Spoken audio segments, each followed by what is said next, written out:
प्रामाणिकता, शुद्धता आणि पारदर्शकतेचे प्रतीक म्हणजेच रतनलाल सी बाफना ज्वेलर्स, जहां विश्वास की परंपरा है। नमस्कार, मैं हूं आनंद शर्मा और आप देख रहे हैं इंडिया आप तक समाचार। खबरें बहुत सी है, लेकिन मैं आपके सामने खबर लेकर आया हूं महाराष्ट्र से जुड़ी हुई, महाराष्ट्र की राजनीति से जुड़ी हुई। महाराष्ट्र में विधानसभा का सत्र चल रहा है, मानसून सत्र, और पहला दिन था सोमवार को। इस पहले दिन में ही हंगामे की वजह से बीजेपी के 12 विधायकों को निलंबित कर दिया गया है। ओबीसी आरक्षणाच्या मुद्द्यावर आम्ही सरकारला उघडं पाडलं आणि केवळ या सरकारमुळे ओबीसी आरक्षण कसं गेलं हे आम्ही दाखवून दिल्यामुळे सरकारने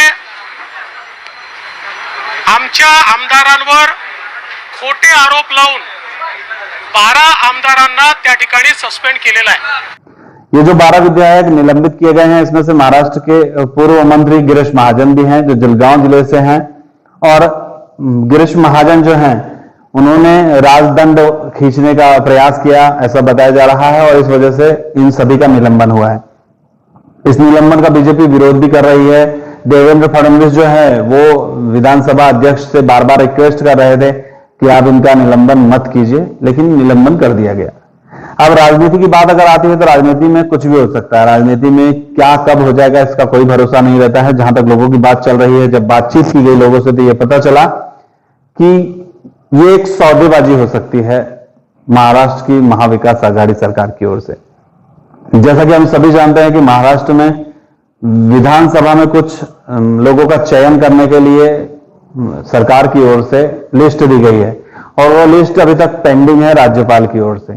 राज्यपाल उनको विधायक बना नहीं रहे हैं, जो लिस्ट शिवसेना, कांग्रेस और राष्ट्रवादी कांग्रेस ने दी है। अब इनको निलंबित कर दिया गया है। अब हो सकती है सौदेबाजी कि आप हमारे लोगों को विधायक बनाइए, राज्यपाल को आदेश करवाइए सेंट्रल से कि वो हमारा विधायक बना दे सभी को जिनकी लिस्ट हमने दी है, हम आपके विधायकों का निलंबन वापस कर लेंगे। ऐसा एक अंदेशा लगाया जा रहा है। लोगों का कहना है कि यह भी एक हो सकता है। दूसरा और एक बात जो चर्चा में आ रही है, ये आ रही है कि बीजेपी के पूर्व मंत्री गिरीश महाजन जो है, उनका नाम कई बार ऐसा लपेटा जा रहा है कि जलगांव में बीएचआर का घोटाला जो हुआ है, बहुत बड़ा घोटाला हुआ है, जिसके प्रमुख मुख्य आरोपी जो है उनमें से एक अभी हाल में ही पकड़ा गया है। एक जो सुनील झवर हैं, वो अभी तक फरार ही हैं।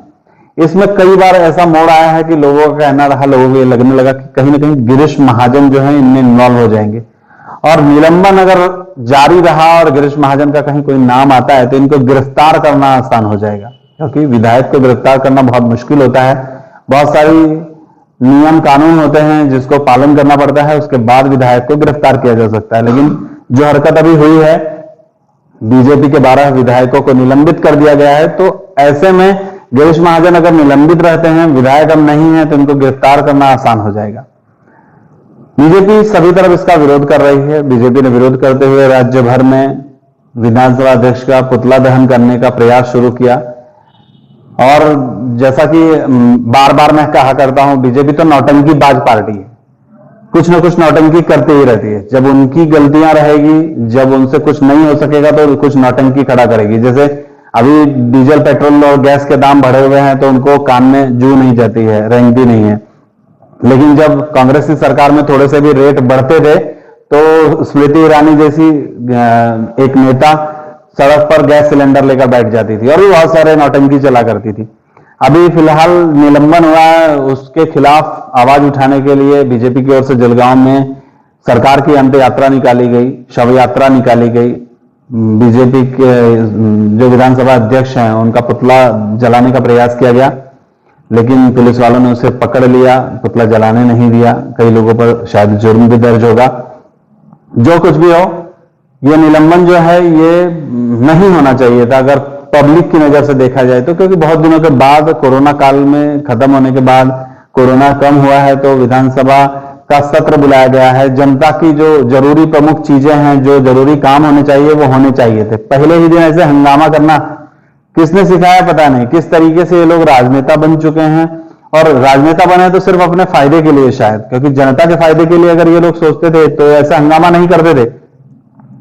इनके हंगामे से जनता को नुकसान ही होने वाला है। वहां पर जनता की बात नहीं रखी जा रही होगी, और जनता की बात नहीं रखी जाएगी तो फिर जनता का काम नहीं होगा। अजित पवार ने बहुत सारी घोषणाएं की है और ऐसा लगता है कि सरकार जो है वो इन लोगों के निलंबन के बाद भी अपना कामकाज जारी रखेगी और कुछ अच्छे कार्य करेगी। फिलहाल कोरोना पूरी तरह से खत्म नहीं हुआ है, इस बात का ध्यान रखिए कि आप कोरोना से बच के रहेंगे। मास्क, सैनिटाइजर और सोशल डिस्टेंसिंग का जरूर पालन करेंगे और आशा करते हैं आप परिवार के साथ सुरक्षित रहेंगे। फिर से आपके साथ मुलाकात होगी नए एपिसोड में, तब तक के लिए आनंद को दीजिए इजाजत। जय हिंद।